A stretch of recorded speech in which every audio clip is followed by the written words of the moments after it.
happening up in here, right? Yes. Finally. It's pretty boring till now. Yes. Oh, shit!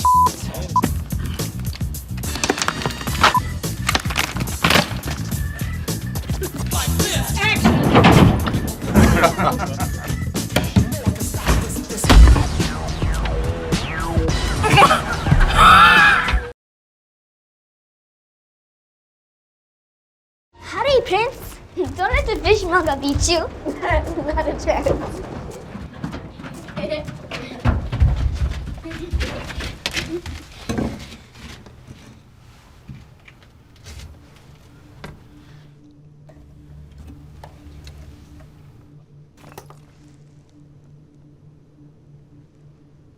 Come forward.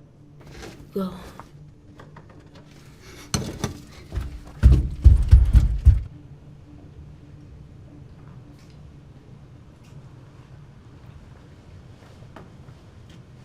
You and Nakia are not to play in the catacombs, T'Challa. I'm sorry, Baba. What is wrong, Baba? I was forced to make a difficult choice today. You told me that every choice a king makes is difficult. True. But some choices are harder than others. I am sure you did what is right for Wakanda. You always do. You are a great king, Baba. And that is why you will always reign. Always? But what about when I get old and gray and Bast comes to carry me off to the ancestors? But then I'll be Panther. Now, beat them back with my Panther claws, and you'll live forever.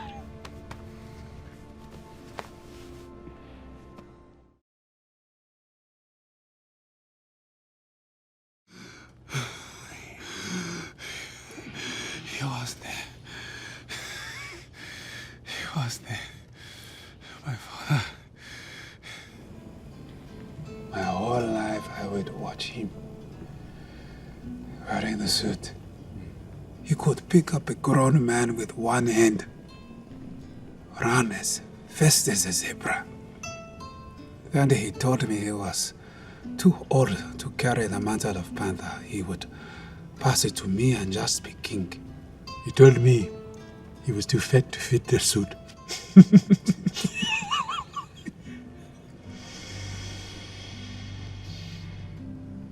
I told him not to speak at the UN. He taught me not to trust the outside world. Why did he change his views? Time. It has a way of making you look back on the things that you have done. Do you often look back at your time as a war dog? Yes, no. The outside world is too unpredictable for an old man like me.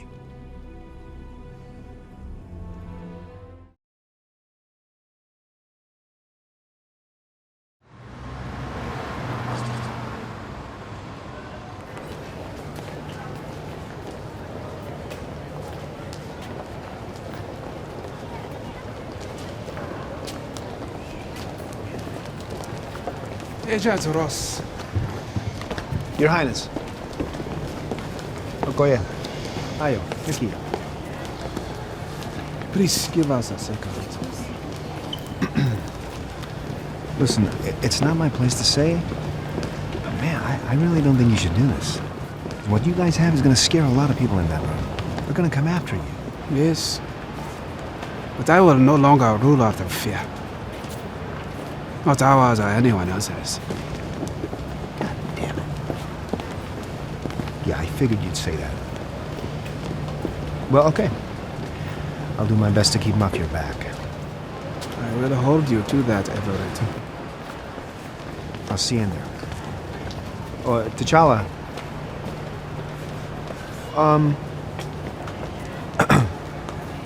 Amatam Sankla Nancy Kalelo? It was close. It was close. Don't laugh, I practiced that. Jabulela. Everett. Jabulela.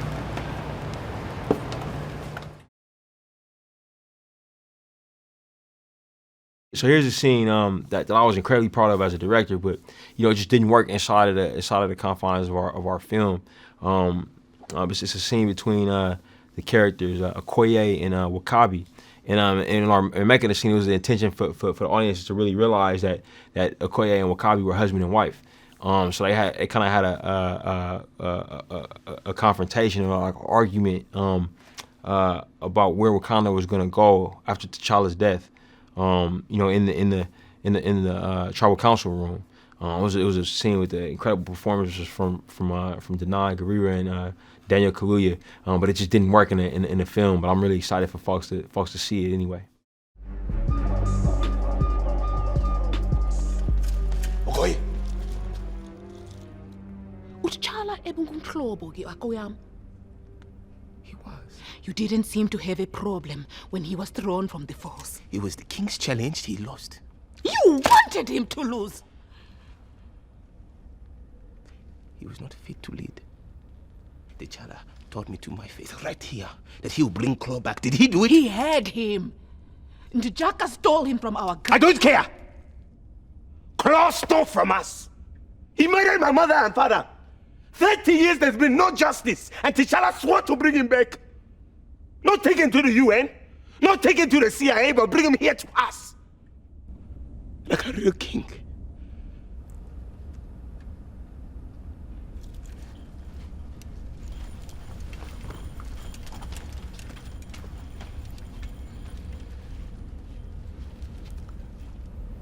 This is what you would have me leave the daughter for. To bring our children into this world where they become conquerors. Yes. Our children will be leaders of a truly free world. Not just a tiny country where we have to hide everything that makes us great. There will be war and death. But in the end, it will be beautiful. And Wakanda will stand tall.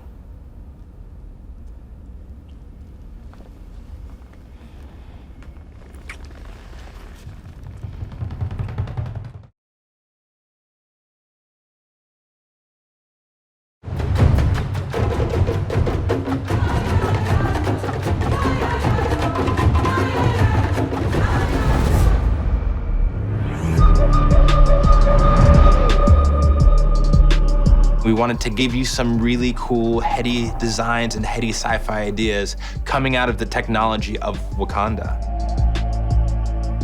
I really wanted to be thoughtful about where it had come from and take the ideas from Kirby and just bring them into the 20th century.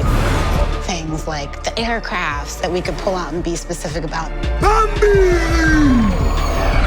We didn't want it to be like a spaceship because you're not in space, but we wanted it to feel like a very luxurious aircraft that has all of the bells and whistles that vibranium can give it.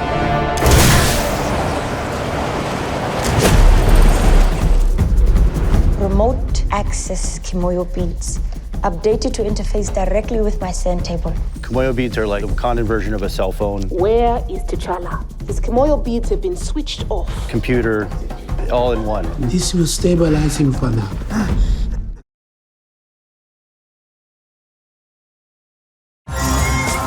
Stunt training is so great because you have to learn a way of combat and a way of movement that is really going to look and feel like someone who knows what the heck they're doing. I got you.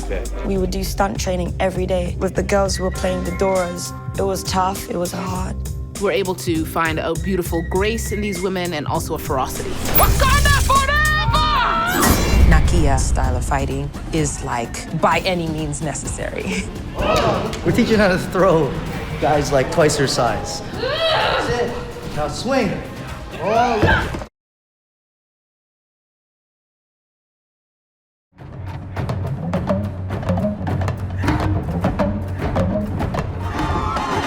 Female leadership is very prominent. I love the idea of society with so much tradition and so much respect for women. These female characters are incredibly important to T'Challa and important to the country of Wakanda. T'Challa's circle is filled with women, and his advisors are also women. The writers put women at the forefront. It's brilliant. My son, it is your time. I play out one of my dreams to show an African-American woman in this light as the queen, as the mother. Ramonda is the person that reassures T'Challa that he's ready. Wakanda forever! Wakanda forever! Being a mother myself, I understand the relationship, knowing their strength, their weaknesses, trying to support him. I think that that's a really exciting thing to see as a proud African woman. She brings a certain gravitas, a certain history to the position. And her relationship with both T'Challa and Shuri felt like a real family. I'm here with my son, T'Challa.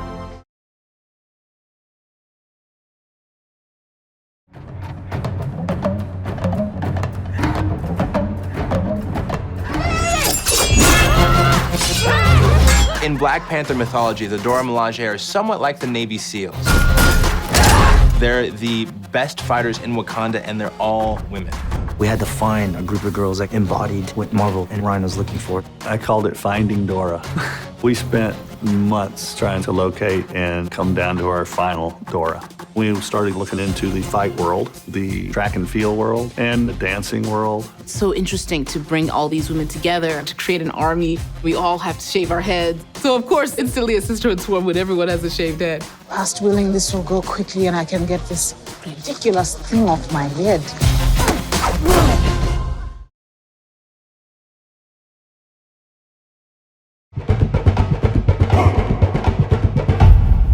The world is changing. The outside world is catching up.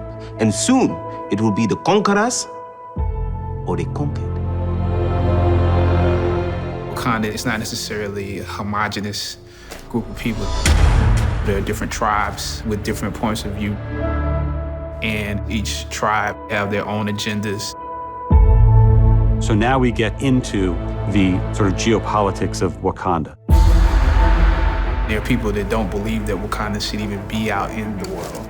The less people know about Wakanda, the better, from their perspective, which is becoming more and more challenging in this day and age.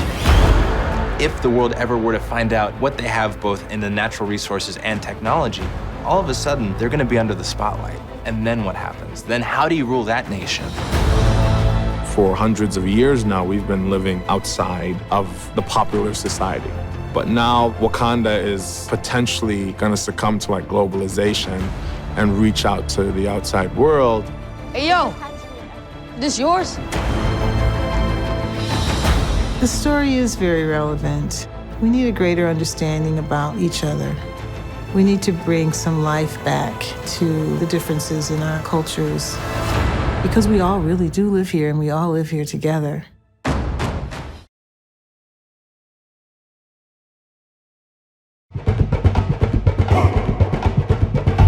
Ryan was really particular about how to tell the story of Wakanda.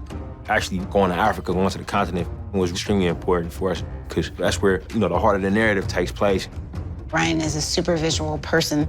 He had gone to write. He was in Africa, and it really started with him just sending me pictures. Pictures of like the bells on people's ankles, pictures of shells, what people were wearing, of different masks. So it was just us going back and forth. I knew it was something that we could recreate from a place of fantasy, a place of African culture, and a place of imagination.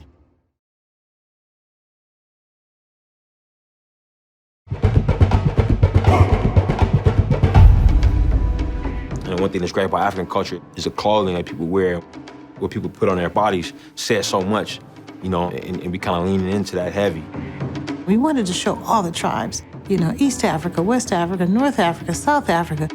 We were able to combine regions of Africa and then mix it in our own way. We just went through all her references, all my references, and we just talked about the colors that we liked and what traditions that we thought were important to carry on in the film.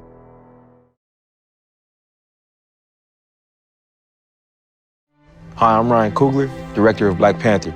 It was important to me to bring Marvel's first African-American superhero to life on a big screen because I grew up as a comic book fan, later became a fan of comic book movies once they started being made. but I always wanted to see characters who looked more like me, more like my family, more like my friends. And that was kind of how I was introduced to the Black Panther in the first place. He's held a special place in my heart ever since. So when the opportunity came to make this film, I kind of jumped at it.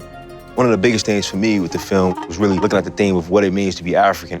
It was a thing that I was trying to answer for myself, not just as an artist, but as a person. But we think that it's a film that's about humanity overall, that people will be able to connect with regardless of where they're from or what their heritage is.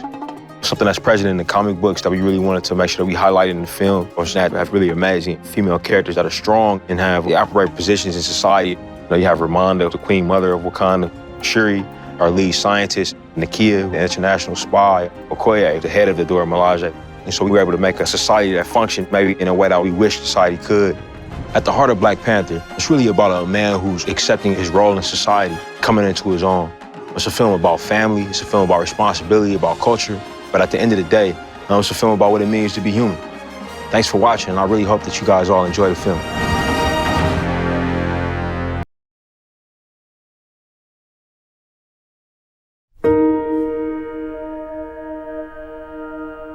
So I like to start movies out, projects out with like a question that I need to try to find an answer to. You know, one was the concept of what does it mean to be African? You know, and one of the first things I said to Ned, I was like, yo, I gotta go to the continent, you know, because I haven't been yet. I have a feeling that, you know, in trying to ground Wakanda in the real world, the same way that the MCU is grounded in the real world and a lot of your other stories, you know, I would need to kind of get there, you know what I mean, and see it for myself. But I was also interested in this idea, which has been explored in the comics. If Wakanda existed, you know, if somebody told me, hey, yo, Wakanda's been here this whole time, right? How would that make me feel? Like Killmonger. Yeah, you know, it's just that idea of wait. So this place has been there, but all of these things have been happening, you know, and nothing's been done about it. You know, that's a conflict that becomes very interesting. So the other thing we got into was this idea of am I my brother's keeper? You know, which is the question, you know, or do you even see people as your brother? You know what I mean? Like if you know, in this idea of self-preservation and what that means for people who are born outside of those lines. So they got a litany of stuff that we found to be relevant to the time, you know, colonization, borders, identity, the idea and the culture of the African-American versus, you know, existing in direct conflict with the culture of the African. So that's when we started to get into some rich stuff to mind. That's when we started to get exciting.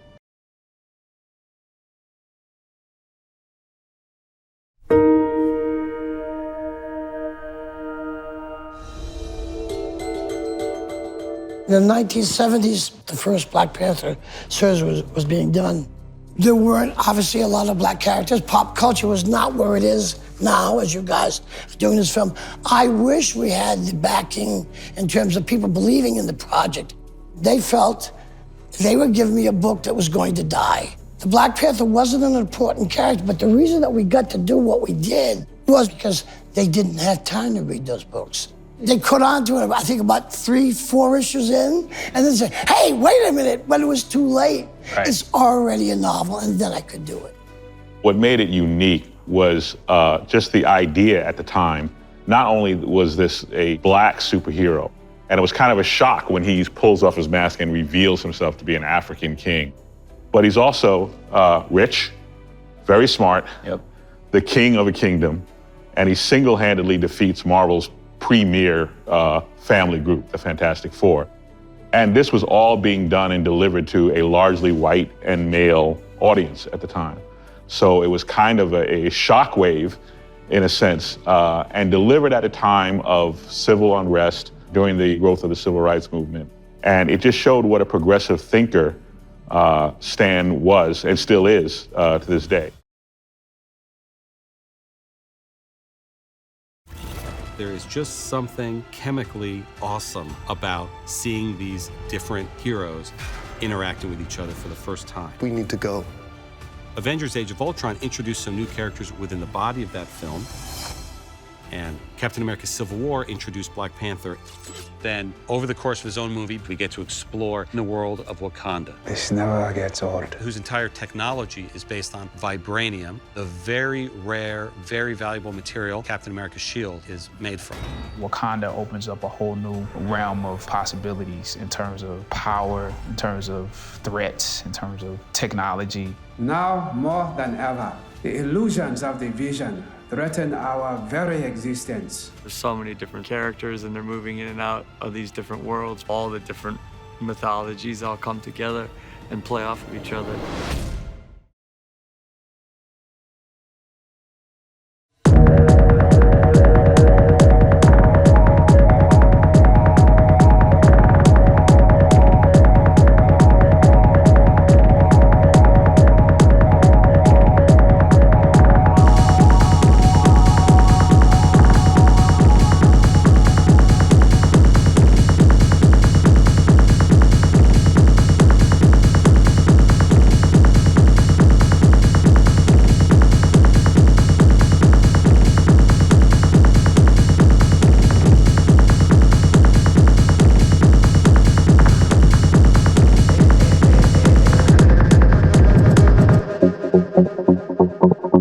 Thank you.